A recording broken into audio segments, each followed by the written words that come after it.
नमस्कार दोस्तों। हम बौद्ध दर्शन पढ़ रहे थे और बौद्ध दर्शन में हमने प्रतीत समुत्पाद पर बात की थी। और प्रतीत समुत्पाद में हमने क्या कुछ पढ़ लिया था वो मैं एक बार वापस आपको थोड़ा दिखा देता हूँ। तो देखिए, हम यहाँ पे थे चार आर्य सत्यों की बात चल रही थी। दुख है ये समझा था, फिर दूसरे आर्य सत्य पे आए थे, दुख व समुदाय पे बात आई थी, और फिर प्रतीत समुत्पाद दुख समुदाय का ही एक प्रकार से प्रोडक्ट है, उस पर हमने समझना शुरू किया था और इसकी कुछ विशेषताएं बताई थी। और फिर मैंने कहा था आपको लास्ट में कि प्रतीत समुत्पाद के एक प्रकार से आप ऐसे कहिए कि 12 चक्र होते हैं, 12 अंग हैं प्रतीत समुत्पाद के, जैसे अपन द्वादश निदान कहते हैं। ठीक है, तो आज हम समझने वाले हैं द्वादश निदान के बारे में कि द्वादश निदान क्या होता है। ठीक है, यहाँ पे एक चीज़ मैं थोड़ा सा समझाना चाहूँगा आपको। एक नोट करके आप डाल सकते हो। एक हमने जैन साहित्य में एक पॉइंट लिखा था। जैन साहित्य के अंदर एक किताब लिखी थी पौमचर्यम। ठीक है, जैसे मैंने कहा था जैन रामायण के रूप में, इसके लेखक अपन ने स्वयंभू लिखे हैं। आप पूरा नाम लिख लेना, स्वयंभू विमल सूरी। ठीक है, पूरा नाम अपन ने लिखा नहीं था, आप लिख लेना। ठीक है, ये एक थोड़ा सा ध्यान देख लेना आप, तो गलती नहीं होगी। तो इसको आप इस टाइप से कर लेना। ठीक है, चलो ये आप वहाँ लिख लेना, जो जैन साहित्य के आपने नोट्स बनाए होंगे वहाँ पे डाल देना, तो एक प्रकार से समस्या खत्म हो जाएगी। ठीक है, अब मैं द्वादश निदान के ऊपर आता हूँ। और द्वादश निदान में हमें क्या क्या ध्यान में रखना है। सबसे पहली चीज़ कि प्रतीत समुत्पाद के 12 अंग या चरण कह सकते हो, चरण माने गए हैं, जिन्हें द्वादश निदान, निदान क्यों, इसका मैं कारण बताऊंगा आपको, निदान नाम दिया गया है। ठीक है, नाम दिया गया है।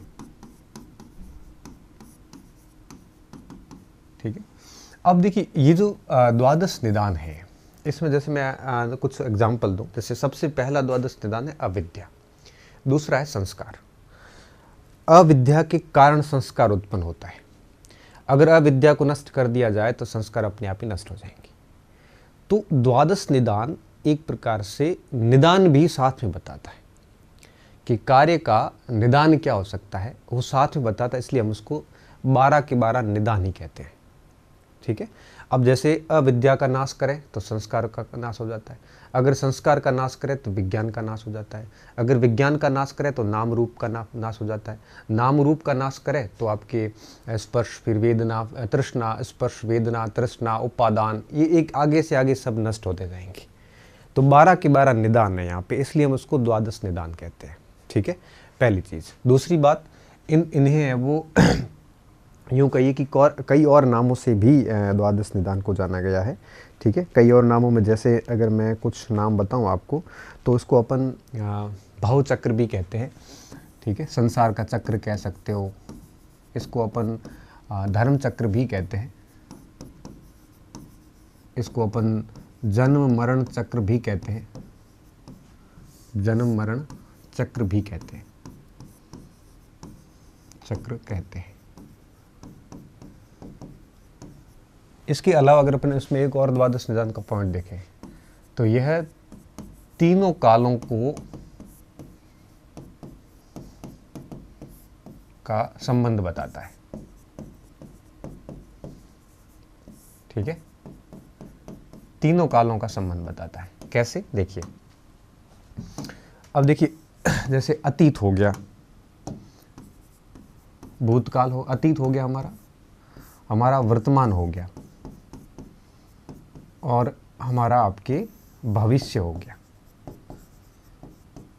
ये 3 काल है यहाँ पे, पास्ट, प्रेजेंट और फ्यूचर। प्रतीत समुत्पाद तीनों को सम्मिलित करके दिखाता है। देखिए, अब आरंभ की जो 2 द्वादश निदान है, जैसे अपन आगे मैं सभी को समझा रहा हूँ, अविद्या और संस्कार। अब अविद्या व संस्कार का संबंध पुराने कर्मों से, ठीक है। और अतीत में जैसे हम कर्म करते हैं वैसा हमारा वर्तमान होता है, और वर्तमान में हम जो कर्म करने वाले हैं वैसा हमारा भविष्य होगा। ठीक है। तो द्वादश निदान जो है या प्रतीत समुत्पाद भी यही कहता है कि आज जो कर रहे हैं ये कारण आगे के कार्य का जिम्मेदार होगा। ठीक है। तो प्रतीत समुत्पाद जो है उसके 12 अंग जो है वो आपके तीनों कालों को एक प्रकार से संकलित करते हैं, तीनों कालों के बीच का रिलेशन बिठाते हैं। ठीक है। उन्होंने कहा कि आज जो हम है इसका कारण अतीत थे, और आज जो हम कर रहे हैं ये भविष्य का कारण बनेगा।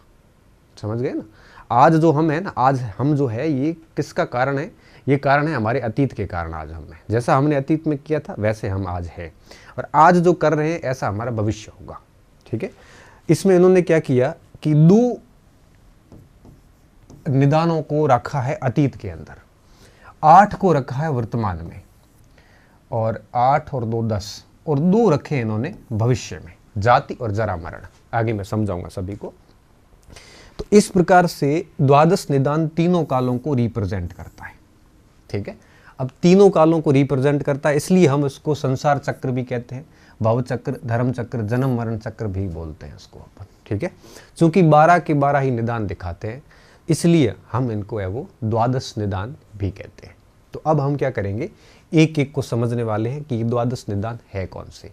और ध्यान रखना इस बात का कि द्वादश निदान प्रतीत समुत्पाद के अंग है।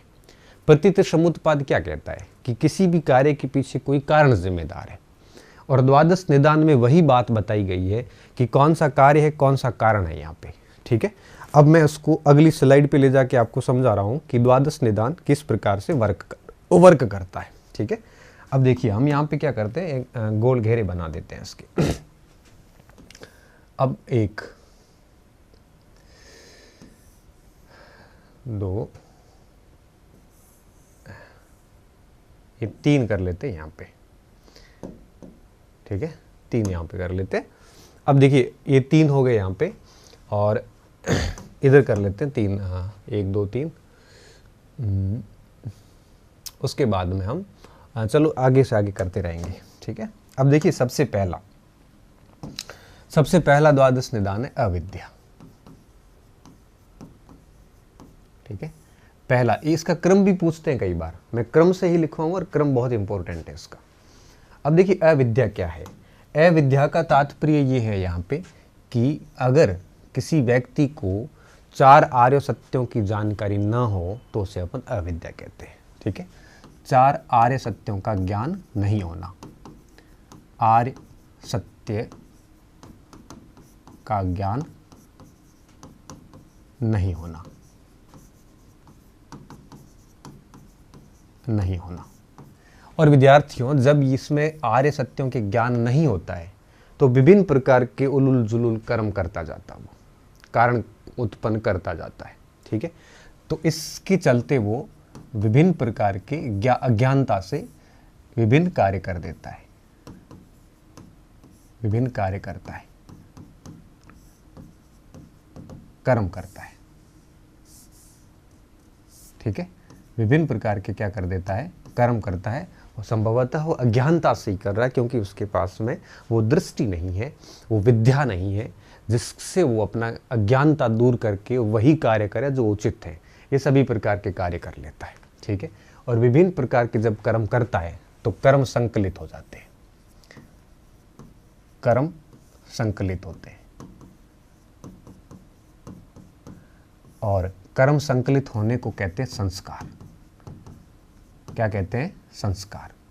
तो संस्कार का यहाँ मतलब क्या है, जब कर्म संकलित होते हैं, कर्म इकट्ठे होते हैं तो उसको हम संस्कार बोलते हैं। ठीक है। अतः अविद्या संस्कार का कारण बनती है। अविद्या किसका कारण बनती है? संस्कार का कारण बनती है।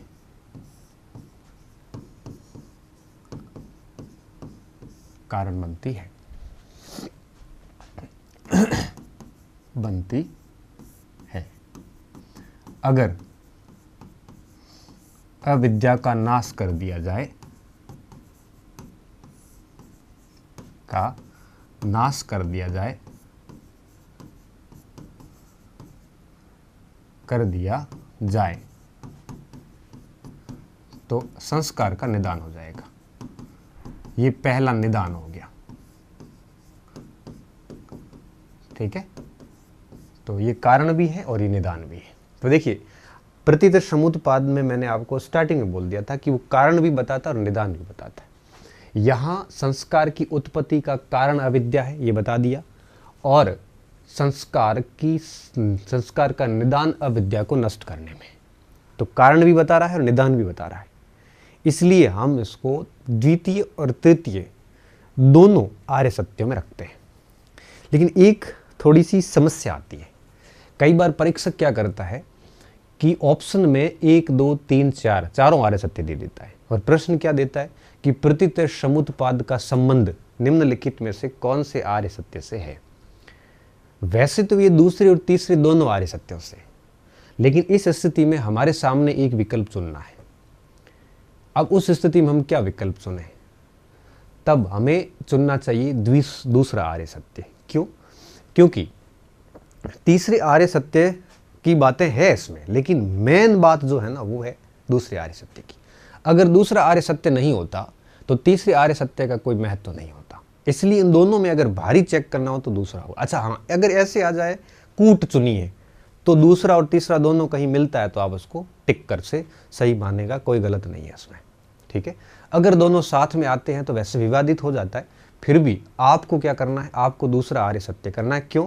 क्योंकि प्रतितर समुत्पाद बेसिकली कारण सिद्धांत है, और कारण क्या है? दुखों का कारण, तो वो दूसरा आर्य सत्य है। निदान तो ठीक है, वो द्वादश निदान के जरिए दे रहा है, लेकिन उसको अपन मूल रूप से दूसरे में मानते हैं, ठीक है। और द्वादश निदान तक आते आते वो तीसरा भी हो जाता है, लेकिन हमें क्या ध्यान रखना है, दोनों सही है, लेकिन अगर चारों में से एक चुनना पड़े तो मैं आपको क्या करना है, तो दूसरा चुनना है। देखो, मैं आपको सारी चीज़ें क्लियर बता देता हूँ, ताकि क्या आप फिर मेरे को आप परेशान ना हो, परीक्षा में आप गलती ना करो, ठीक है। सारी चीज़ें मैं बहुत स्पष्ट तरीके से रख रहा हूँ। संस्कार का निदान हो जाता है। तो अब देखिए, अब ये तो होगी पहली बात, संस्कार। अब अविद्या के बाद में दूसरा जो निदान है वो है संस्कार। क्या है? संस्कार। अब आपसे पूछे कि संस्कार का कारण क्या है, तो आप कहोगे संस्कार का कारण है अविद्या, ठीक है। संस्कार खत्म कैसे होगा? अविद्या को नाश करने से। तो ये अविद्या पहला निदान है यहाँ पे। अब देखिए, इसमें आपको संस्कार में क्या क्या ध्यान रखना है। पहली बात, संचित कर्म, संचित कर्मों को क्या कहते हैं? संस्कार। और ये संचित कर्म ये थे जो इन्होंने संकलित किए हैं ना, कर्म संचित किए हैं, ये आपके संचित कर्म थे, और इन्हीं के कारण यूं कहिए कि अविद्या हुई थी। संचित कर्मों का संकलन क्या कहलाता है? संस्कार कहलाता है, ठीक है। अब संचित कर्म हुए, क्यों हुए वो तो मैंने आपको पहले बता दिया। अविद्या उत्पन्न हो गई, अविद्या से संस्कार, मतलब आपके एक व्यक्ति के कर्मों का आपके संचय हो गया, और जब कर्मों का विद्यार्थी संचय हुआ है तो निश्चित रूप से अब उन कर्मों को भोगने के लिए उसका यूं कहिए कि आपके जन्म देना जरूरी है, उसका जन्म लेना जरूरी है। तो अब क्या होगा? अब इस संस्कारों की वजह से व्यक्ति क्या करेगा? व्यक्ति जो है वो आपके संस्कार, और संस्कार अविद्या, संस्कार और फिर विज्ञान, व्यक्ति या यूं कहिए कि व्यक्ति गर्भस्थ होता है, गर्भ में आता है। क्यों आता है? क्योंकि गर्भ में आता है, वो तो अपन नीचे लिखेंगे, सॉरी। कर्मों का संचलन होता है, कर्मों का संचलन होता है, यह विज्ञान का कारण बनता है, विज्ञान का कारण बनता है, ठीक है। और अब जो विज्ञान का कारण बना, जैसे ये संस्कार का कारण और निदान बना ना, संस्कार का कारण बना, उसी तरह से ये विज्ञान का कारण बना। अगर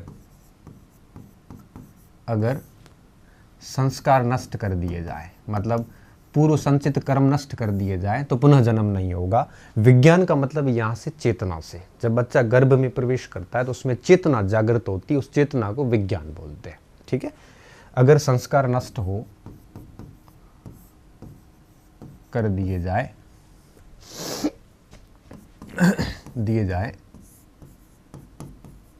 तो विज्ञान का निदान हो जाएगा। देखो ये दूसरा निदान हो गया, विज्ञान का निदान हो जाएगा, ठीक है।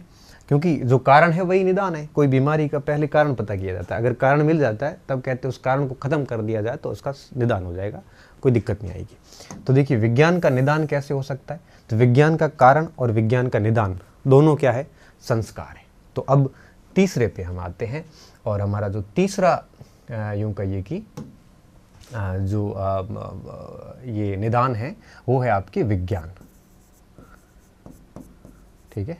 और एक सबसे इंटरेस्टिंग बात मेरे विद्यार्थियों कि ये जो दोनों पॉइंट है, ये दोनों उक्त दोनों किससे संबंधित हैं, उक्त दोनों संबंधित है आपके अतीत से। उक्त दोनों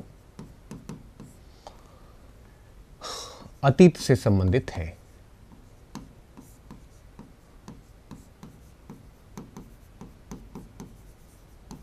ठीक है। कौन से, अविद्या और संस्कार। अब मैं आता हूं विज्ञान के ऊपर। विज्ञान का क्या मतलब होता है, विज्ञान का मतलब होता है चेतना से। इसका अभिप्राय चेतना से है। किससे है, चेतना से, बुद्धि से, ठीक है, चेतना से है। और जैसे ही मानव माता की गर्भ में आता है, माता की गर्भ में आता है, वैसे ही उसमें चेतना आती है, चेतना आती है, ठीक है। देखो एक दूसरे से बहुत जुड़े हुए हैं। और जब व्यक्ति में चेतना आएगी, मतलब विज्ञान का निरूपण होगा, तब उसके अंदर एक प्रकार से मन एक प्रकार से बनेगा और नामरूप की स्थापना होगी, या यूं कहिए कि नामरूप नामक निदान उत्पन्न होने वाला है, ठीक है। तो आगे देखिए, इसी में इसके कारण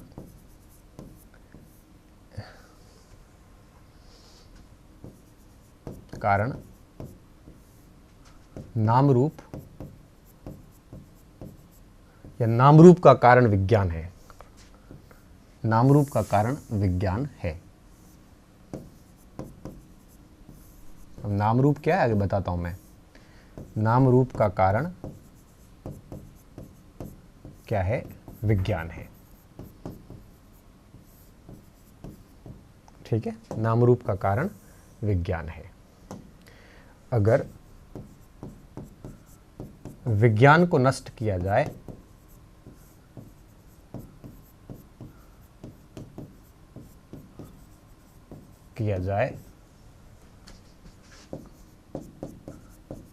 तो नामरूप का निदान हो जाता है,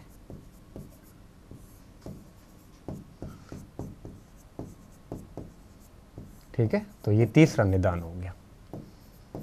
ये वर्तमान जीवन से संबंधित है, ठीक है। ये किससे संबंधित है, वर्तमान जीवन से। क्योंकि व्यक्ति गर्भ में आते ही, उसमें चेतना आते ही उसका वर्तमान शुरू हो गया, ठीक है। अब आगे के जो 8 है ये सारे के सारे वर्तमान जीवन से संबंधित रहेंगे। अविद्या, संस्कार, विज्ञान, ठीक है। तो ये तीसरा। अब अपन आते हैं चौथे पॉइंट के ऊपर।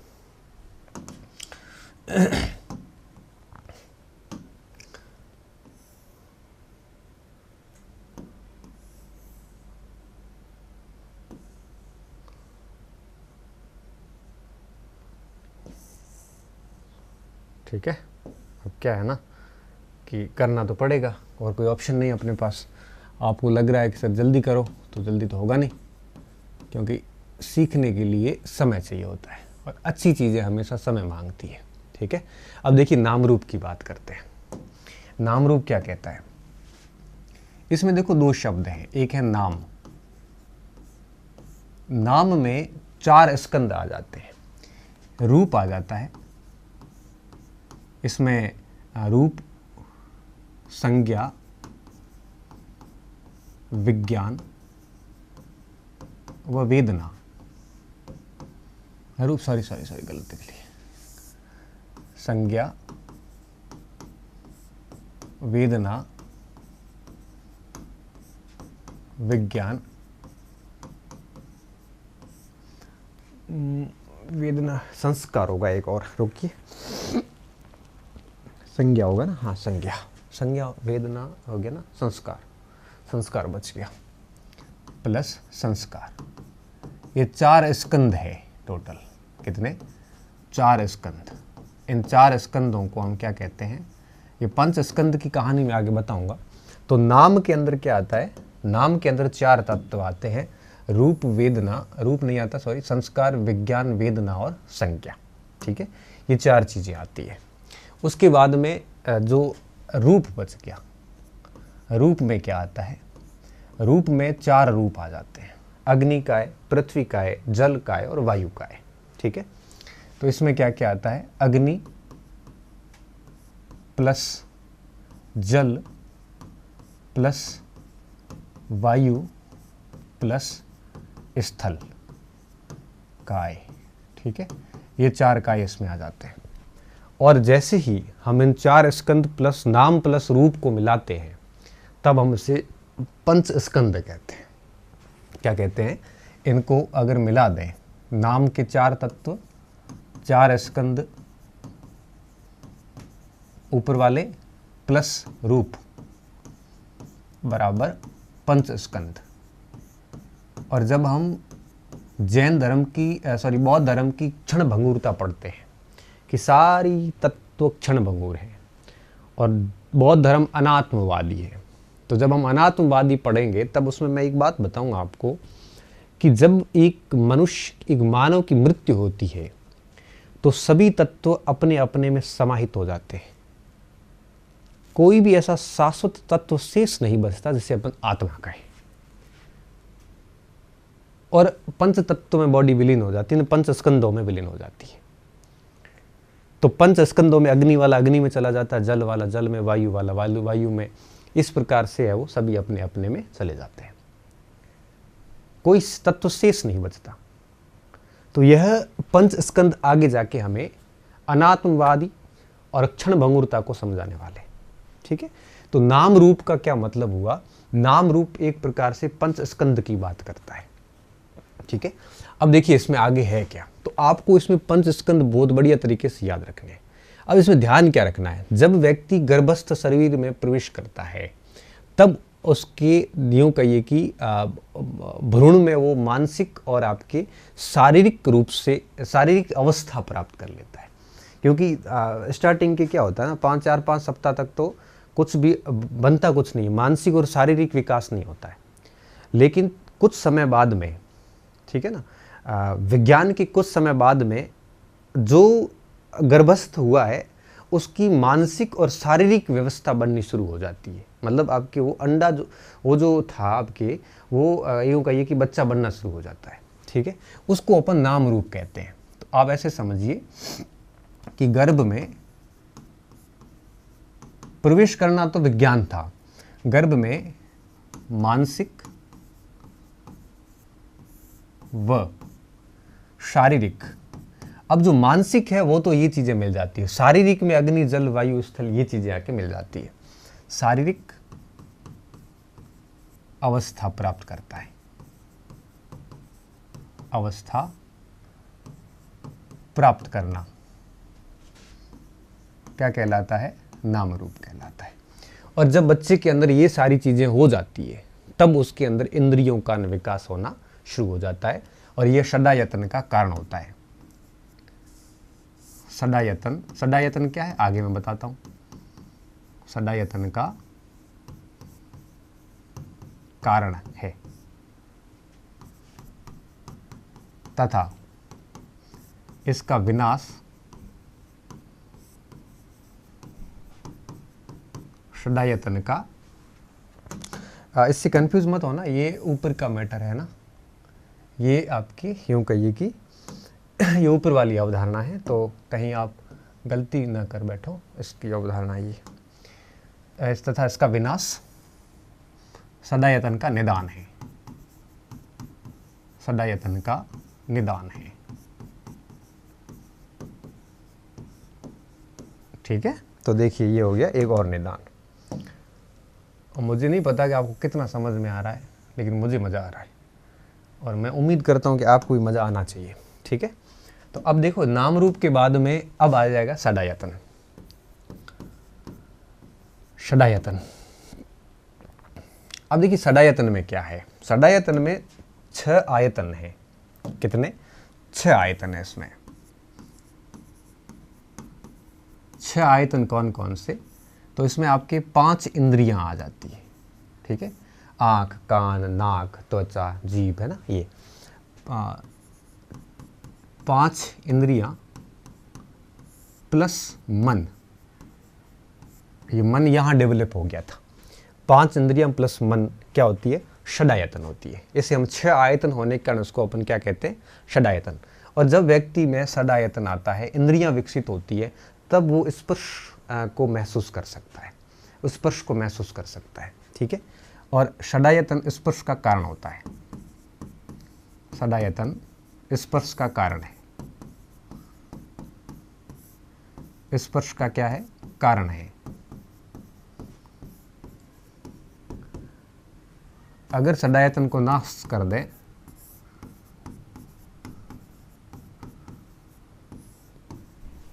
का नाश कर दें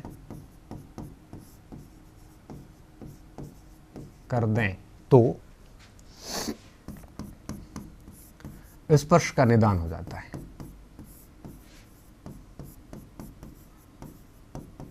निदान हो जाता है।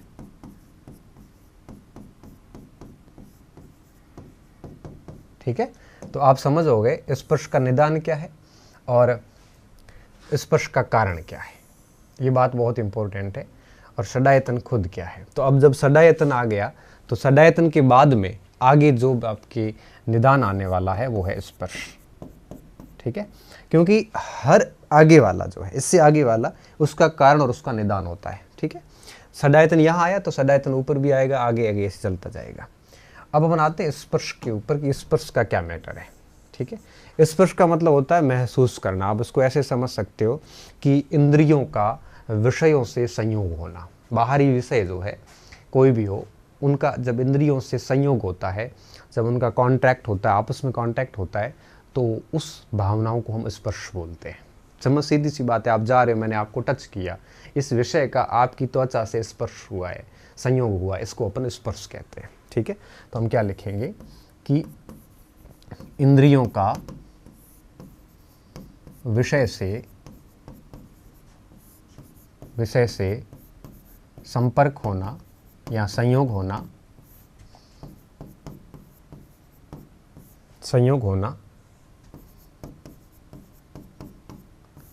स्पर्श कहलाता है। ठीक है, और स्पर्श जो है वेदना का कारण होता है। किसका? वेदना का कारण होता है। वेदना, हाँ, वेदना का कारण होता है। ठीक है, स्पर्श वेदना का कारण होता है। वेदना क्या है इसको मैं आगे बताता हूं। वेदना का कारण होता है,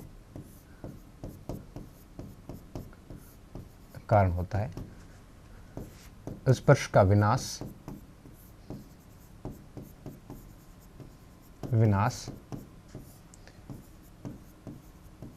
वेदना का निदान है।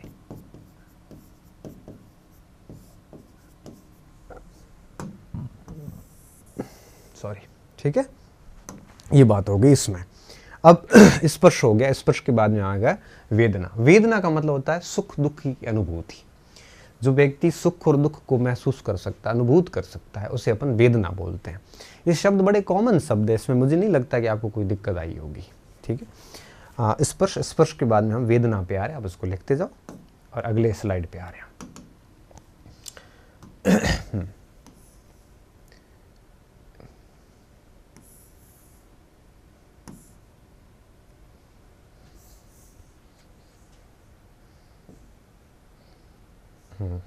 ठीक है।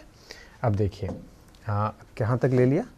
स्पर्श ले लिया। स्पर्श वेदना का कारण होता है और स्पर्श का विनाश वेदना का निदान है। अब देखिए, स्पर्श के बाद में आएगी वेदना। वेदना, ठीक है। वेदना क्या है? वेदना का मतलब होता है सुख व दुख की अनुभूति।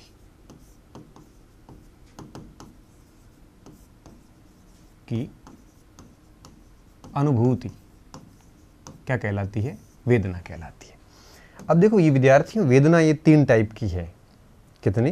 ये 3 टाइप की वेदना होती है। कौन कौन सी? एक सुख की अनुभूति, ये पहली वेदना, ये अच्छी वेदना मानी जाती है। हालांकि रहती बौद्ध धर्म के अनुसार क्षणिक है, लेकिन होती है सुख की अनुभूति। दुख की अनुभूति ये ज्यादा रहती है। और तीसरी होती है उदासीन। उदासीन का मतलब क्या होता है? न सुख न दुख, न्यूट्रल, एकदम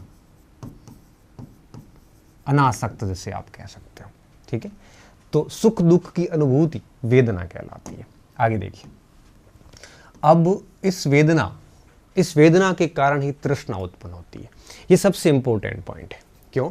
क्योंकि जब सुख की अनुभूति होगी या दुख की अनुभूति होगी तो व्यक्ति आसक्त होता है, और आसक्त होने के बाद में फिर उसमें वो विभिन्न चीज़ों को प्राप्त करने की लालसाएं, तृष्णाएं बढ़ जाती है। तो जब भी वेदना होगी तो वेदना के बाद अगला जो बिंदु आता है, जो निदान आता है, वो तृष्णा आती है। ठीक है, तो हम यहाँ पे क्या लिखेंगे कि वेदना तृष्णा का कारण बनती है। वेदना तृष्णा का कारण बनती है।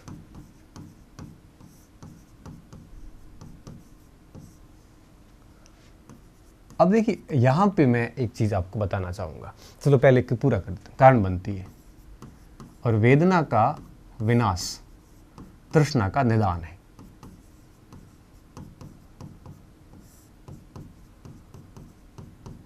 तृष्णा का निदान है।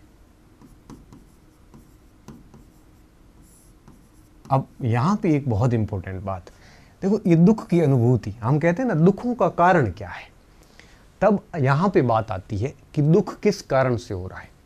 ठीक है, तो दुख के कारण एक प्रकार से ये अब जो आगे तृष्णा आने वाली है, ये वेदना से हम इन चीजों को अनुभूत करते हैं, और यही एक प्रकार से वेदना का कारण है, एक प्रकार से तृष्णा, और वेदना के कारण ये चीजें हो रही है। इसलिए कई बार हम है वो दुखों का कारण तृष्णा मानते हैं, जबकि इसको अल्टीमेटली लास्ट निदान करते जाओगे, अंत में अविद्या आती है। इसलिए फिर अविद्या अगर ऑप्शन में आती है तो अविद्या ज़्यादा भारी उत्तर हो जाता है तृष्णा से, और दोनों ऑप्शन में एक आता है तो फिर दिक्कत नहीं आती। ठीक है, ना सुख ना दुख की अनुभूति। तो इस बात का थोड़ा सा ध्यान रखना। वेदना का विनाश तृष्णा का क्या होता है? निदान होता है, और वेदना तृष्णा का कारण होती है। ठीक है, वेदना क्या होती है? तृष्णा का कारण होती है। अब ये होगी बात। अब मैं आता हूं अगले पे। ये सारे वर्तमान जीवन से संबंधित चल रहे हैं। ठीक है, अब बात है कि तृष्णा क्या है। अब अगर अपन बात तृष्णा की करें, ठीक है,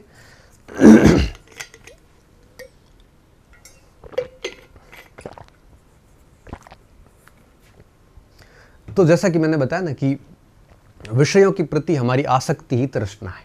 ठीक है, पाने की लालसा, या इसको ऐसे लिखें, विषयों के प्रति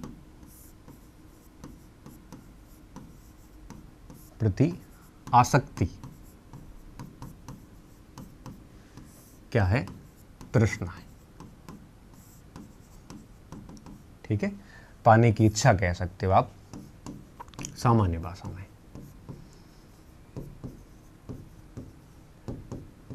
ठीक है, पाने की क्या होती है? ये इच्छाएं होती है। फिर इस तृष्णा को हम क्या करते हैं? 3 भागों में बांट देते हैं।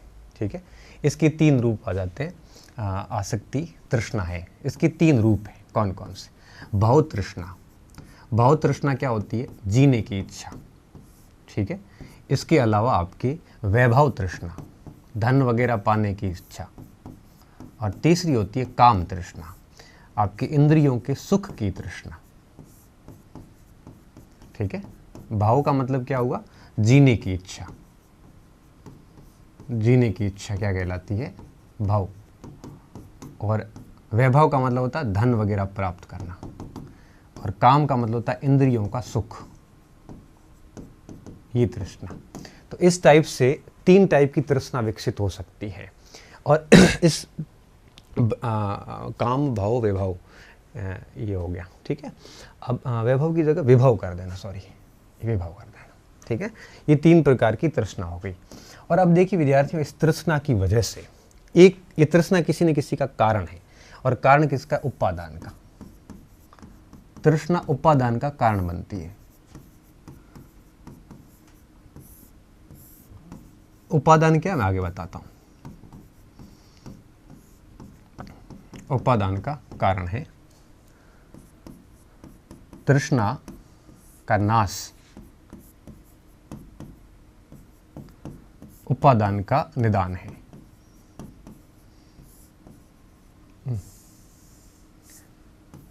उपादान का निदान है,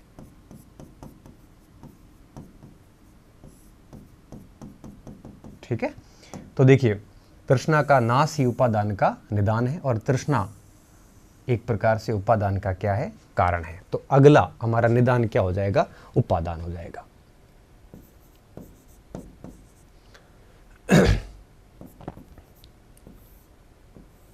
ठीक है। अब देखिए, अब उपादान क्या है? उपादान का मतलब होता है कि जो सांसारिक वस्तुएं हैं या बाह्य वस्तुएं जो भी है, अब इन सांसारिक वस्तुओं के प्रति राग, मोह की भावना, ठीक है। अट्रैक्शन हो सकता है, बुराई भी हो सकती है, उसमें द्वेष की भावना रख सकते हैं, मोह की भावना रख सकते हैं। राग व मोह की जो भावना होती है उसे अपन उपादान कहते हैं, ठीक है। और इसका जो मेन चीज है, उपादान नष्ट कब होगा? जब आप तृष्णा को नष्ट करोगे, तभी जाके उपादान का निदान संभव है, अन्यथा उपादान का निदान संभव नहीं है, ठीक है। और उपादान के कारण ही व्यक्ति जो है आपके भाव की इच्छा रखता है, भावना होती है। फिर आगे देखिए, भाव का कारण उपादान है, भाव का कारण उपादान है, ठीक है। और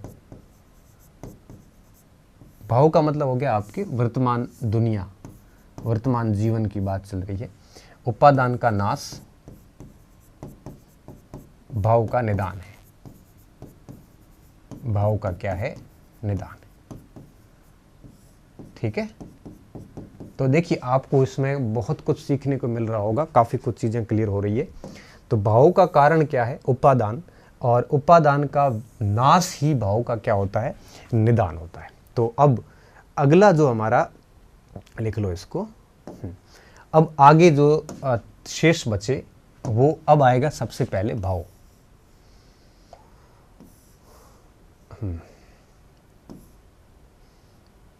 ठीक है।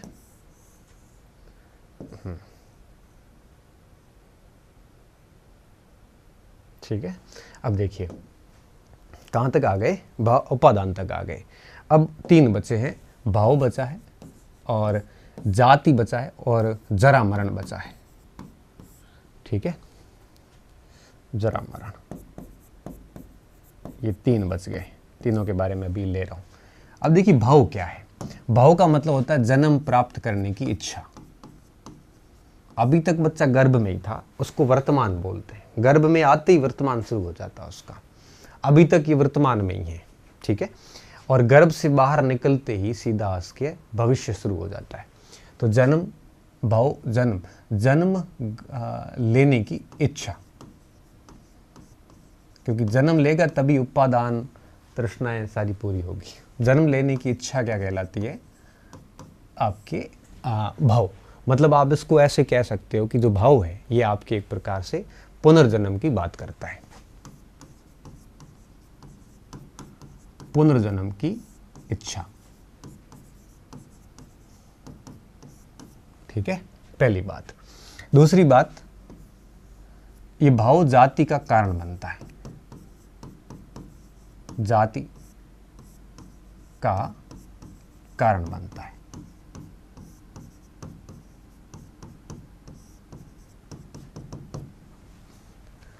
भाव का विनाश जाति का विनाश है, जाति का विनाश का सॉरी जाति का निदान है।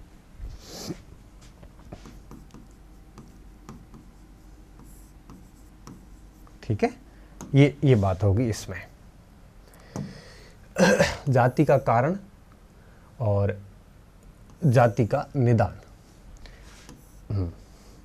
और पुनर्जन्म भाव की बात आ गई।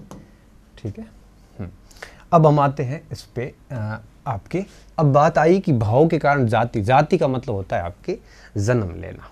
अब यहाँ इसने जन्म लेने की इच्छा जाहिर की है और अब व्यक्ति जन्म लेगा। ठीक है, तो जन्म लेना, पुनर्जन्म की इच्छा रखना और पुनर्जन्म होना, ये दोनों अलग अलग है। ठीक है, तो देखिए पुनर्जन्म, पुनर्जन्म होना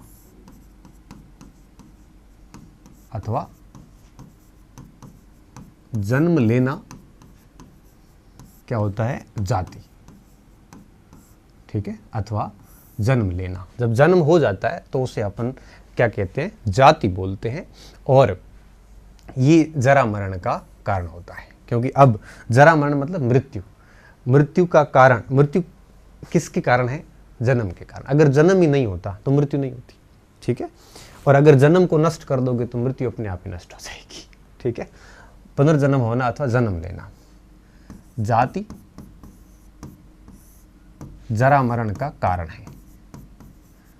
जरा मतलब बुढ़ापा और मृत्यु का कारण है, कारण है। ठीक है,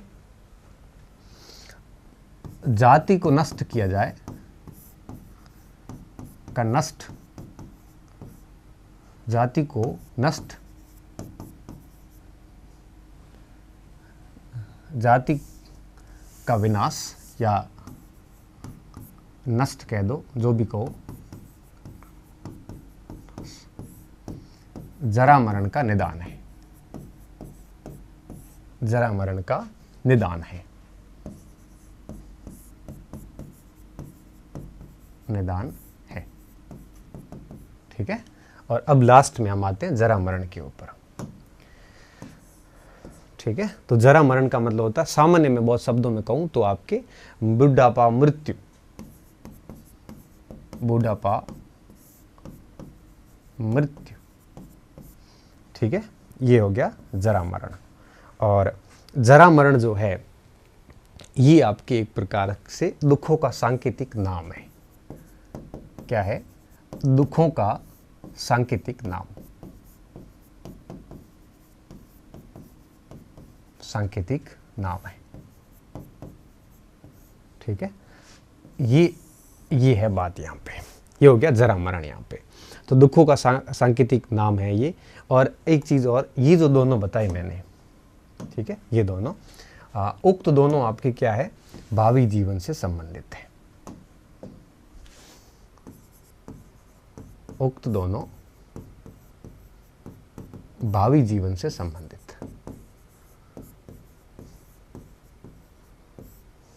भावी जीवन क्यों कह रहे हैं जरा मरण को, इसके पीछे कारण है। कारण ये है कि हम यहाँ पे यह मान के चलते हैं कि बच्चे का जन्म अभी तक हुआ नहीं है। ठीक है, प्राणी का जन्म नहीं हुआ है तो उसको अतीत हो गया उसके अविद्या और संस्कार। अब वो गर्भ में प्रवेश कर रहा है, उसका वर्तमान शुरू हो गया है, और जैसे ही वो आपके जन्म ले लेगा उसका भविष्य होगा आगे। हम आगे की बात कर रहे हैं, इसलिए उसको अपन भावी जन्म से जोड़ते हैं उसको। तो इस प्रकार से देखिए, ये सभी अपने अपने में निदान है, इसलिए इसको द्वादश निदान कहा जाता है। और अगर अंतिम द्वादश निदान है जरा मरण, अगर अविद्या को नष्ट कर दिया जाए तो जरा मरण तक अपने आप सब नष्ट हो जाएंगे, एक भी चीज़ है वो जिंदा नहीं रहेगी। ठीक है, और ये अपने आप में एक बहुत बड़ी बात थी। तो अब आप समझे होंगे, मैं इसको एक बार फिर समझा देता हूँ ताकि आपको किसी भी प्रकार की समस्या ना आए। ठीक है, अब देखिए सबसे पहली चीज़ हमने क्या कहा है, ये जरा मरण जो है ये बुढ़ापा है, और ये क्यों होता है, ये होता है जाति के कारण, मतलब जन्म लेने के कारण। अगर हम जाति का विनाश कर देंगे तो जरा मरण का अपने आप निदान हो जाएगा, ठीक है। और साथ साथ में अगर भव का विनाश करेंगे तो निश्चित रूप से जाति अपने आप खत्म हो जाएगी, जन्म ही नहीं होगा। इस तरह से हम अगर लास्ट जाते हैं स्टार्टिंग में, यूँ कहिए कि कहाँ पे, ये बीच में कहाँ से आ गया, तो देखिए हम है वो द्वादश निदान पे जाएं तो देखिए 3 कालों का संबंधित है। अतीत से 2 है, अविद्या संस्कार, 8 है वर्तमान से, और 2 है हमारे भविष्य से, ठीक है। उसमें देखिए पहले अतीत के 2 कौन से, अविद्या और संस्कार। अभी तक बच्चा गर्भ में नहीं आया है, वो उसका अतीत है। फिर जैसे ही गर्भ में आएगा, विज्ञान से उसका वर्तमान शुरू होगा, और फिर विज्ञान, नाम रूप, सदायतन, स्पर्श, वेदना, तृष्णा, उपादान, भाव, जाति और जरा मरण। इस प्रकार से टोटल 12 निदान बताए गए हैं। इसे अपन क्या कहते हैं, एक प्रकार से द्वादश निदान कहते हैं। ये 12 के 12 जो अंग है, ये एक दुखों, ये पूरा चक्र है जीवन का। इसे जीवन चक्र कह सकते हो, भाव का चक्र कह सकते हो, और इसी चक्र में पूरा व्यक्ति अपना जीवन गुजारता है, ठीक है। इसे ये प्रतीत समुत्पाद है। क्यों? क्योंकि प्रतीत समुत्पाद क्या कह रहा है कि इस कारण यह कार्य हो रहा है, इस कारण यह कार्य हो रहा है। अगर इस कारण को खत्म करोगे तो कार्य अपने आप खत्म हो जाएगा। क्या कह रहा है देखिए, इस कारण यह कार्य हो रहा है, इस कारण यह कार्य हो रहा है, ठीक है, और इस कारण यह कार्य हो रहा है, इस कारण यह कार्य हो रहा है। तो इसे हम कार्य कारण सिद्धांत कहते हैं, और यह 12 अंग है प्रतीत समुत्पाद की। और इस कारण यह कार्य हो रहा है, इसी कारण यह कार्य हो रहा है। इस तरह से हम कहते हैं कि जो दूसरा हमारा ये दुख समुदाय जो है, कारण सिद्धांत, ये बताता है कि दुखों की उत्पत्ति कैसे होती है, उसके कारण क्या है। तो उस कारण के अंदर हम 12 अंग पढ़ते हैं प्रतीत समुत्पाद की। इसी वजह से हम प्रतीत समुत्पाद को दूसरे आर्य सत्य में पढ़ रहे हैं। हालांकि इसका अंश तीसरे आर्य सत्य में भी है, लेकिन मेजर किस में है, दूसरे आर्य सत्य में। इसलिए जब परीक्षा में प्रश्न आए तो आपको ये करना है। अगर दोनों ऑप्शन साथ में हो तो, और अगर कूट चुनने हो तो दूसरा और तीसरा दोनों चुन लेना, ताकि किसी भी प्रकार की कोई रिस्क ना रहे हमारे को, ठीक है। तो ये था दुख समुदाय। लेकिन देखिए विद्यार्थियों, अभी ये पूरा नहीं हुआ प्रतीत समुत्पाद। इसकी 3 विचारधाराएं बाद में निकली, ठीक है। वस्तुवादी, शून्यवादी और विज्ञानवादी। प्रतीत समुत्पाद के 3 रूप देखने को मिलते हैं। कौन कौन से? ये रूप होते ही हमारा आपकी यूं कहिए कि दूसरा आर्य सत्य पूरा हो जाएगा, फिर हम तीसरे आर्य सत्य पे आ जाएंगे, ठीक है।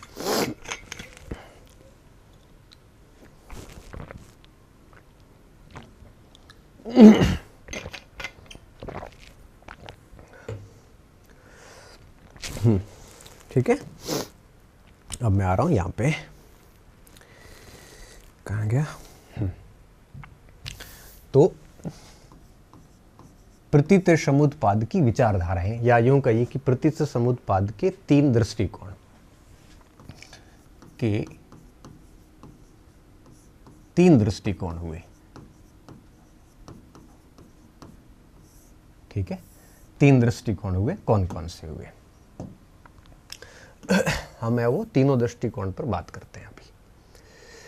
और साथ में है वो मेरा प्रयास ये है कि आपको अच्छे से समझा दूं। बस मैं आपको ज्ञानी तो नहीं बनाना चाह रहा हूं, पर मैं चाह रहा हूं कि आपकी इतनी अंडरस्टैंडिंग डेवलप हो जाए कि आप गलती ना करो। बस एक विषय की समझ विकसित होनी बहुत ज़रूरी है, ठीक है। क्योंकि तथ्य तो आपको कहीं भी मिल जाते हैं। आप पप्पू सिंह की किताब देखोगे ना, तो उसमें भी आपको तथ्यों का भंडार मिल जाएगा। और सौरभ चौबे में भी तथ्य, बेतहाशा तथ्य पड़े हैं उसमें। आर्य में भी बहुत सारे तथ्य पड़े हैं, और कोई भी किताब उठा के देख लेना, तथ्यों की कोई कमी नहीं है, ठीक है। और कंसेप्ट की काफ़ी कमी मैं किताबों में देखता हूँ, जहाँ कुछ भी समझाया हुआ नहीं है, आधे आधे पेज में ये चीज़ें ख़त्म कर दी गई है। मेरा ये मानना है कि जहाँ समझाने की ज़रूरत थी वहाँ लेखक को समझाना चाहिए था। सभी लेखकों ने तथ्य भरे हैं पूरे, इसलिए हमारे को ये टाइम लगता है। आप देखना, ये द्वादश निदान के बारे में मैंने जितनी किताबें पढ़ी, आप यकीन नहीं करोगे, मैं किसी किताब से सेटिस्फाई नहीं हुआ।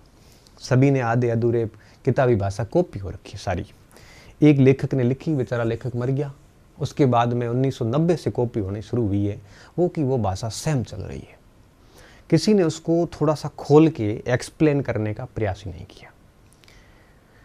उसके बाद हमें फिर और किताबें देखनी पड़ती है, कोई दर्शन शास्त्र की किताबें लानी पड़ती है, फिर देखते हैं कि इसका क्या मतलब, क्या विज्ञान का, विज्ञान को कौन चेतना से जोड़ता है और संस्कार को पूर्व कर्मों से कौन जोड़ता है। तो नाम रूप देखिए, मतलब आप देखिए पूरा कुछ डिफरेंट है। तो फिर उसको एक दूसरे से तालमेल के साथ बिठाने में हमें बहुत मेहनत करनी पड़ती है, तब जाके चीज़ें वो बैठ जाती है। इसलिए हमें थोड़ा समय भी लग रहा है। ठीक है, पहली विचारधारा है विद्यार्थियों वस्तुवादी विचारधारा।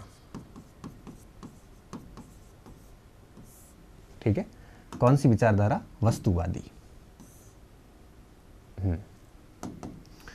अब देखिए वस्तुवादी विचारधारा क्या कह रही है, ये कौन मानता कौन है? पहली बात तो ये हीनयानी, और इसको वैभाषिक मानते थे। वैभाषिक हीनयानी अपन ये बौद्ध धर्म के विकास में देखेंगे ये क्या थे, और सैद्धांतिक, इनके द्वारा ये माना जाता है।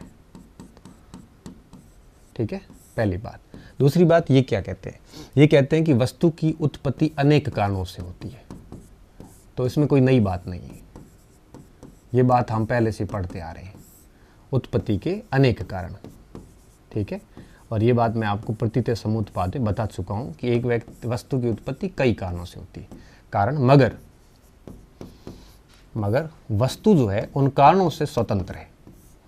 वस्तु स्वतंत्र व पृथक सत्ता वाली है, पृथक सत्ता।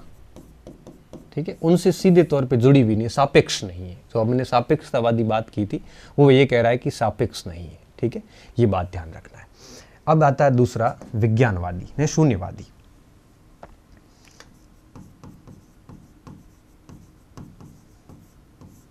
शून्यवादी दृष्टिकोण ये क्या कहता है? ये कहता है, ये मानता कौन है? नागार्जुन और चंद्रकीर्ति इसके पोषक थे। ये क्या कह रहे हैं? ये कह रहे हैं सापेक्षवाद, मतलब वस्तु कारणों से जुड़ी हुई होती है।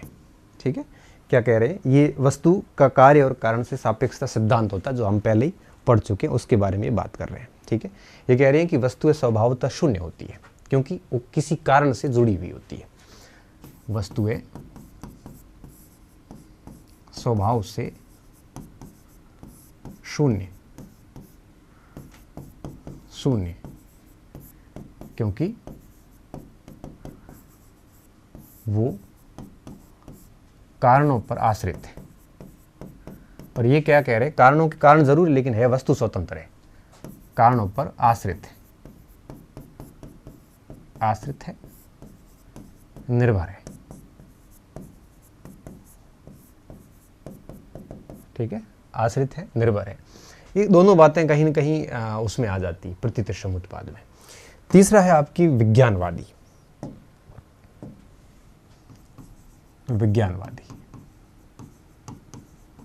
ठीक है, इसको भी हम समझेंगे कि इसकी बाकी वाले महायानी वगैरह सब इसमें आते थे, मैं आपको समझाऊंगा आगे।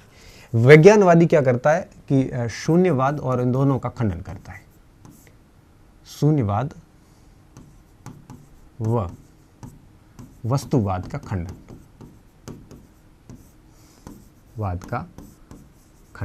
ये दोनों अतियों से बचता है। और ये खंडन करके क्या कहता है कि जो भी प्रत्येक वस्तु है, ठीक है, जितनी भी वस्तु है, ये आपके एक प्रकार से बाह्य कारणों से संबंधित है ही नहीं। इसने तो अलग ही दे दिया कि कारणता सिद्धांत ही नहीं है।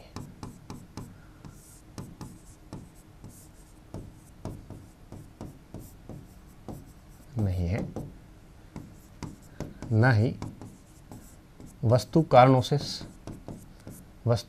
कारणों के सापेक्ष है।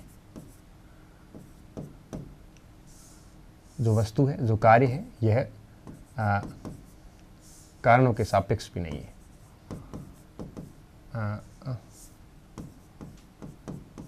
कारणों के सापेक्ष नहीं है। तो ये सापेक्षतावाद को खारिज कर रहा है और साथ साथ में इसको भी खारिज कर रहा है। इन दोनों के बीच की अवधारणा है ये विज्ञानवादी। इन दोनों अतियों से बचते हुए इन्होंने ये सारा सिद्धांत दिया था। तो आपको ये ऐसे याद रखने की इतनी ज़रूरत पड़ती नहीं है वैसे, इतना कुछ पूछते नहीं है कि इनकी डिटेल वैसे फिलोसफी में आती है, हमारे इसमें नहीं आती इतनी, फिर भी वह थोड़ा सा ध्यान रख लेना, ठीक है। तो ये था हमारे एक प्रकार से दूसरा आर्य सत्य। अब मैं आऊँगा तीसरे आर्य सत्य के ऊपर।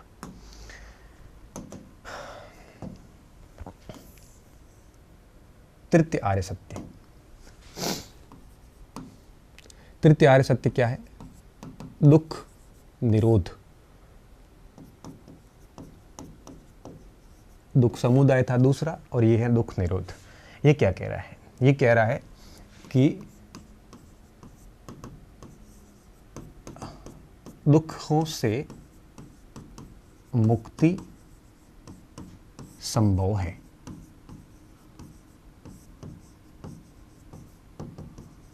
संभव है, ठीक है। कैसे संभव है? अविद्या और तृष्णा, जो भी ऑप्शन हो परीक्षा में, का नाश होने से दुख समाप्त हो जाएंगे।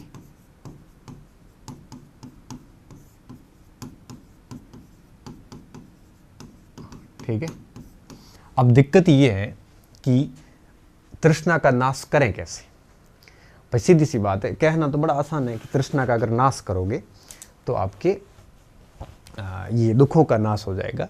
लेकिन अब समस्या इस बात की है कि तृष्णा का नाश कैसे किया जाए, ये इतना आसान तो है नहीं। अब तृष्णा के नाश के लिए चौथा आर्य सत्य आया। ठीक है, क्या आया? चौथा आर्य सत्य।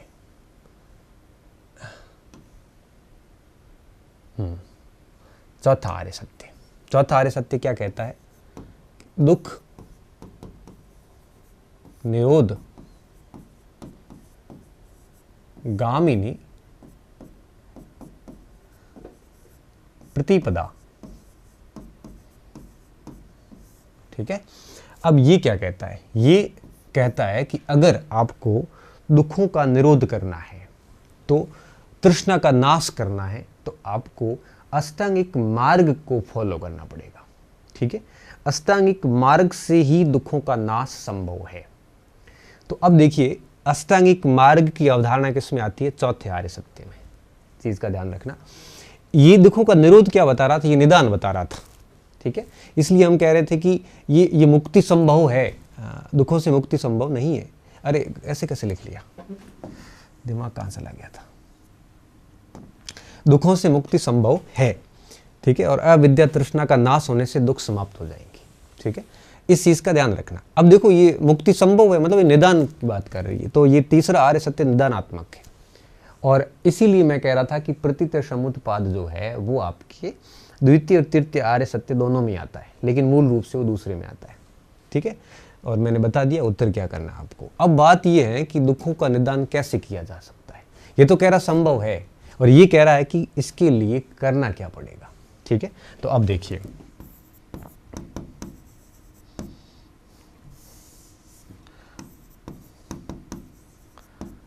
दुखों का नाश करने हेतु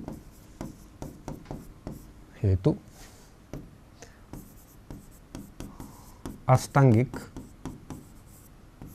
मार्ग, या से अपन ब्रह्म यान भी कहते हैं, इसको धर्म यान भी कहते हैं।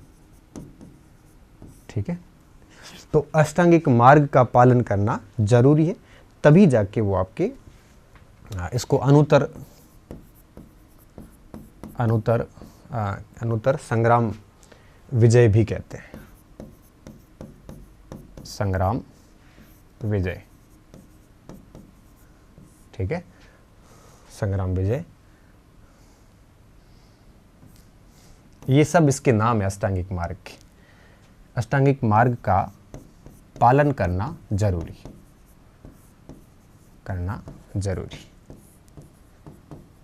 जरूरी। ठीक है, और इसी से इसी से आपके दुख समाप्ति या दुखों का निरोध संभव है।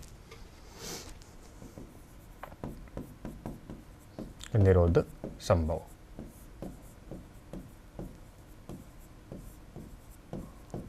ठीक है, तो अष्टांगिक मार्ग की जो कल्पना दी गई मेरे विद्यार्थियों, वो आपकी किस में दी गई है? वो दी गई है आपके दुख निरोध प्रतिगा इसमें दी गई है। ठीक है, इसे मध्यम प्रतिपदा भी कहते हैं क्योंकि ये मध्यम मार्ग पर बल देता है। ठीक है, ये आपके केंद्रीय तत्व आप इसको कह सकते हो। इसको हमें वो कल्याण मित्र भी कहते हैं क्योंकि दुख खत्म होंगे तभी कल्याण होगा। इसको कल्याण मित्र भी कहा जाता है। ठीक है, हाँ, तो अब बात करेंगे हम अष्टांगिक मार्ग की कि वो 8 मार्ग कौन से हैं जिसके आधार पे ये कहा जाता है कि अगर आपको दुखों का निरोध करना है तो इन अष्टांगिक मार्ग का उपयोग करना जरूरी है। महात्मा बुद्ध ने अपने भिक्षुओं से कहा था, शिष्यों से कहा था कि ये शिष्यों, जिस तरह से ये गंगा, सरयू, सभी नदियाँ पूर्व की ओर बहते हुए समुद्र में जाती है, उसी तरह से अष्टांगिक मार्ग पर चलता व्यक्ति भी निर्वाण को प्राप्त करता है। तो महात्मा बुद्ध क्या करते हैं? महात्मा बुद्ध कहते हैं कि अगर एक व्यक्ति को निर्वाण की प्राप्ति करनी है तो उसको अष्टांगिक मार्ग का फॉलो करना जरूरी है। ठीक है, तो अष्टांगिक मार्ग इसलिए जरूरी है कि ये सारे बाहरी तत्व नष्ट होंगे तभी जाके अष्टांगिक मार्ग आपके यूं कहिए कि आगे बढ़ सकते हैं। ठीक है, उसका उपयोग हो सकता है। अब मैं आ रहा हूँ अष्टांगिक मार्ग के ऊपर। अष्टांगिक मार्ग सीधी सी बात है कि आपकी इसका भाग है चौथे आर्य सत्य का।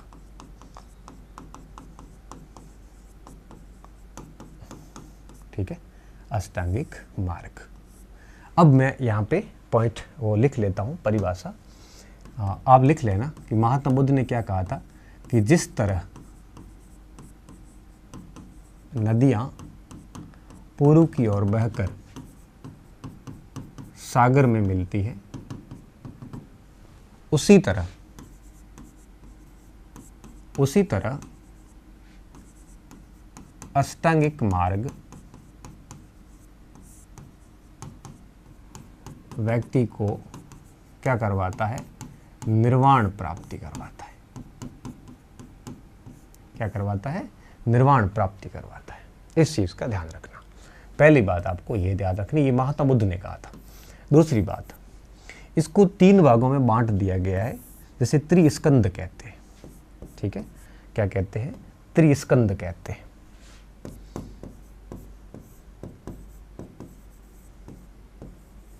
क्या कहते हैं? त्रिस्कंद। एक चीज मैं यहाँ पे और थोड़ा सा आपको बता देता हूँ ताकि आपको किसी भी प्रकार का कोई कन्फ्यूजन जो है वो मन मस्तिष्क में ना रहे। मैं कन्फ्यूजन कोई रखना नहीं चाहता। दर्शन की किताब है भारतीय दर्शन की, बलदेव उपाध्याय की।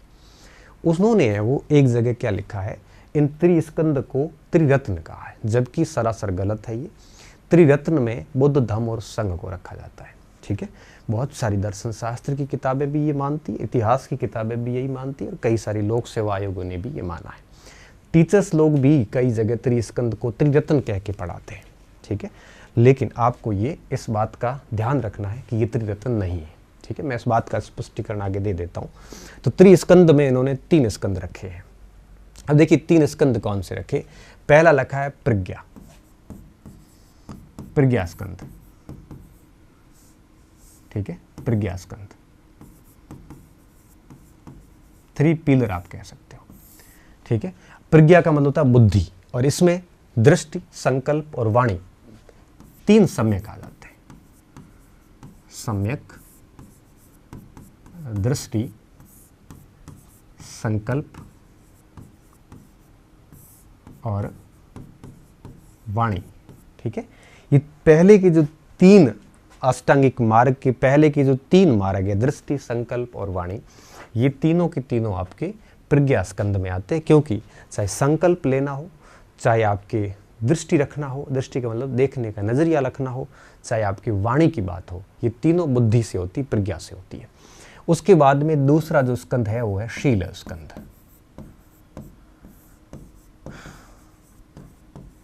ठीक है, शील स्कंद। शील स्कंद में भी इन्होंने 3 रखे हैं, क्रम, कर्म, व्यायाम और आजीविका। ठीक है, ऐसे कर सकते हैं उसको, आजीविका। ठीक है, कर्म करो, चाहे गलत आदतों को छोड़ने का व्यायाम करो, अभ्यास करो, चाहे काम करो आजीविका के लिए, तो चाहे कैसे भी कर्म करो, इन सारों के लिए एक शील होना ज़रूरी है। शील का मतलब आप कह सकते हो नैतिकता के मामले में। ठीक है, प्रज्ञा, शील, और तीसरा जो आता है हमारा वो आता है समाधि, समाधि स्कंद, स्कंद। ठीक है, और समाधि स्कंद के अंदर आपके 2 चीज़ें रखी जाती है। ठीक है, 3 और 3 6, और जो समाधि स्कंद है इसमें आपके एक रखा जाता है चिंतन और एक समाधि खुद, चिंतन और समाधि। ठीक है, ये 2 रखे जाते हैं समाधि स्कंद में। अब देखिए यहाँ पे एक और चीज़ बता देता हूँ मैं। अब बलदेव उपाध्याय की एक इस यहाँ पे एक और मिस्टेक करी हुई, उन्होंने इसमें 2 रखे हैं, बाकियों में 3 रखे। कई सारी और किताबों में भी ऊपर 3 रखे, नीचे 2, फिर 3 रखे, किसी ने 2 3 इस प्रकार से रखे। तो लेकिन मोस्टली जो ऑथेंटिक किताबें मैंने दर्शन की पढ़ी है उसमें ये सिस्टम है। तो अब आपको इसमें बिल्कुल कंफ्यूज नहीं होना है। बाकी आप किसी पर भी विश्वास करते हो ये आपके ऊपर है, मैं आपको रोकूंगा नहीं। लेकिन मेरा जो ज्ञान कहता है, मेरा जो अनुभव कहता है, और मेरी जो भी सोर्सेस हैं उसकी बेस पे आप ये याद रखोगे तो बेहतर है। ठीक है, मैं यहाँ पे नोट डाल के लिख रहा हूँ, बलदेव उपाध्याय ने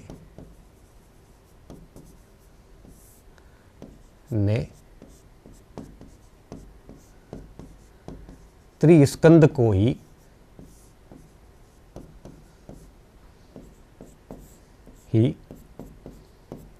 त्रिरत्न माना है। ठीक है, और प्रज्ञा स्कंद में 2 और शील व समाधि में 3 माने। ये बलदेव उपाध्याय ने माना है। मोस्टली बाकी जितने भी बड़ी अच्छी किताबें देखी मैंने, उन सारों का मैं कंक्लूजन बता रहा हूँ। तो आपको कोशिश ये करनी है कि इसको याद ना करोगे तो बेहतर है। ठीक है, ऐसे कर लो, ये आपके ऊपर है, याद करो या ना करो, मैंने आपको क्लियर करके बता दिया है। ठीक है, अब मेरे को आप स्क्रीनशॉट नहीं भेजना है कि इस किताब में सर ये लिखा है, उस गुरुजी ने ये पढ़ाया है, क्योंकि एक रेप्यूटेड टीचर ने जिसने खूब घास काटी है, मैं नाम नहीं लूँगा उनका, उन्होंने हर जगह पे त्रिस्कंद को त्रिरत्न कह के पढ़ाया है। ठीक है, और फिर वो उस बात को फिर क्या करते हैं कि ऐसे ही भी कह रखा है कि भाई मैं ही सही हूँ, ऐसा नहीं है। ये बलदेव उपाध्याय का है, बाकी किसी का नहीं है। ठीक है, बाकी इनके बाद में कई गाइडों ने इनसे उठा के एज इट इज़ लगा दिया। और अब आपके दिमाग में होगा सर फाइनली हमें बता दो हमें क्या याद रखना है। आपको ये याद रखना है, ये त्रिस्कंद है, प्रज्ञा स्कंद, शील स्कंद, समाधि स्कंद, त्रिरत्न बुद्ध धम्म और संघ है। ठीक है, उसके बारे में आगे डिटेल से चर्चा भी करने वाला हूँ त्रिरत्न पे। और इन 3 स्कंदों में 3 3 और 2 को रखा गया है। ये है फाइनली बात। और बाकी तो अब क्या है कि सारी किताबों का मैं कभी खंडन कर नहीं पाऊंगा। ठीक है, अब मैं क्या करने वाला हूँ, अब मैं आपको एक एक के बारे में समझाने वाला हूँ कि इस सम्यक दृष्टि का क्या मतलब है, वाणी का, संकल्प का, सभी का। ठीक है,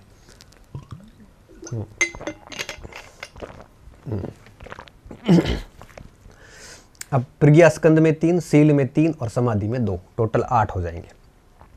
आपके दिमाग में ये भी आ सकता है सर ऐसे सवाल पूछते हैं क्या, पूछ भी सकते हैं।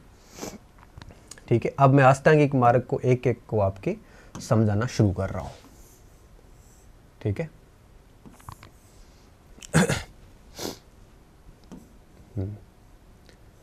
अच्छे से समझते जाना और ज़्यादा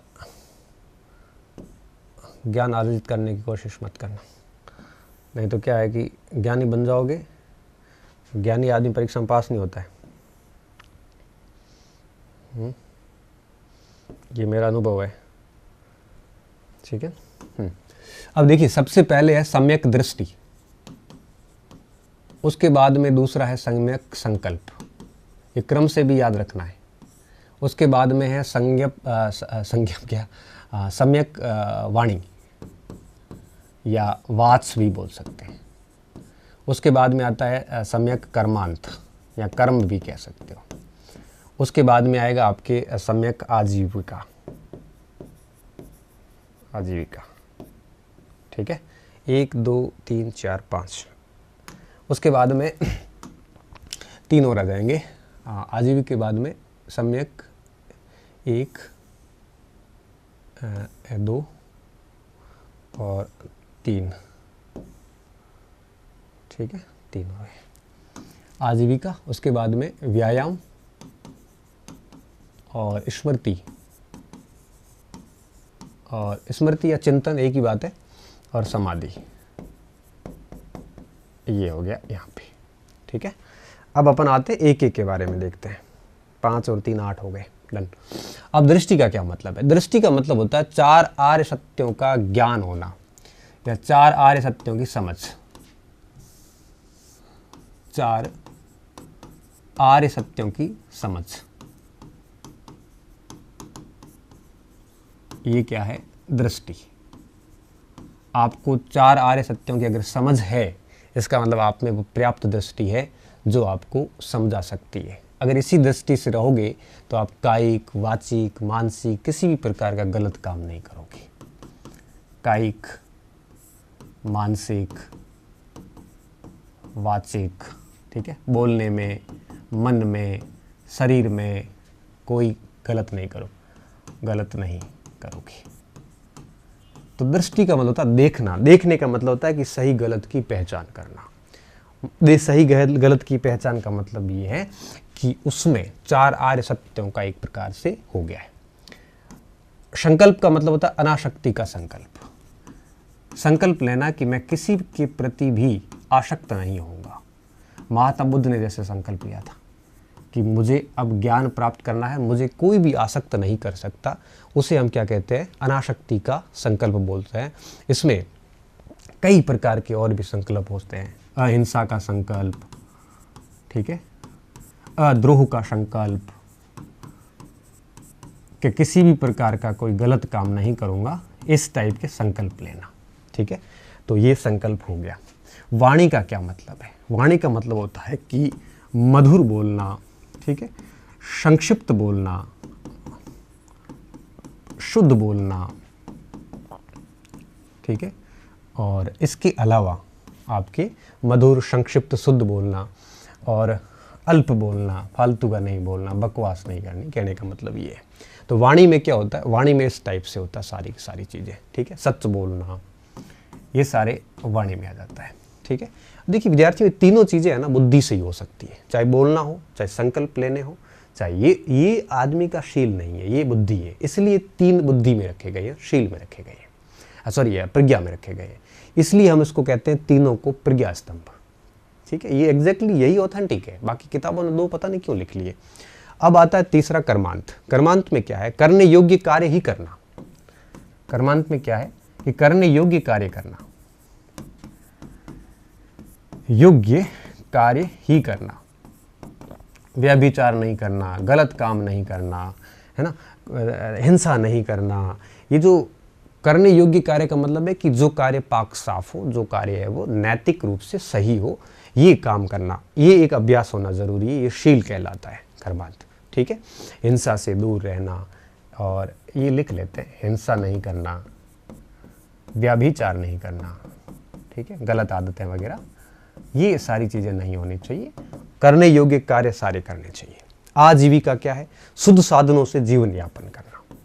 किससे?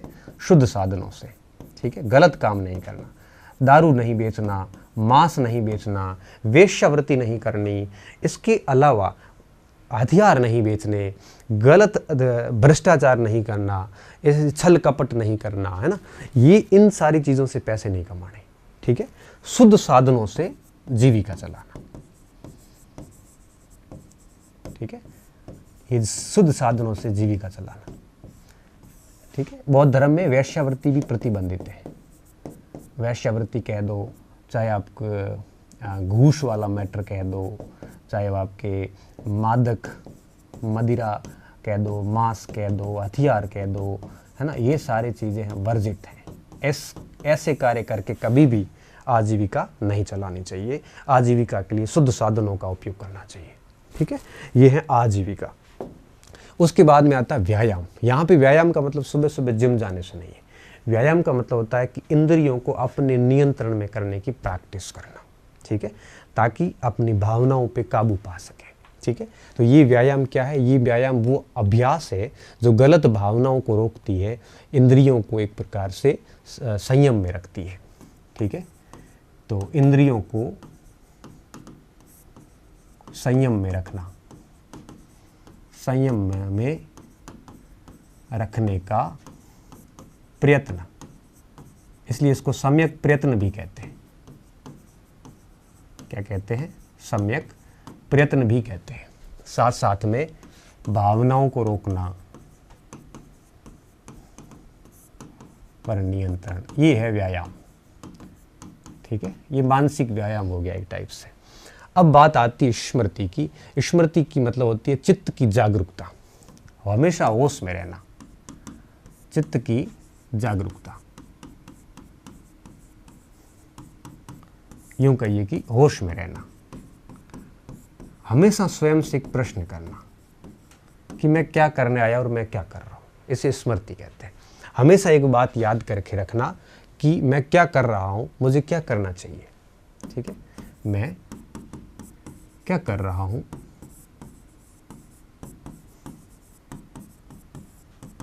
और मुझे क्या करना चाहिए, ये बात हमेशा स्मृति में रखना।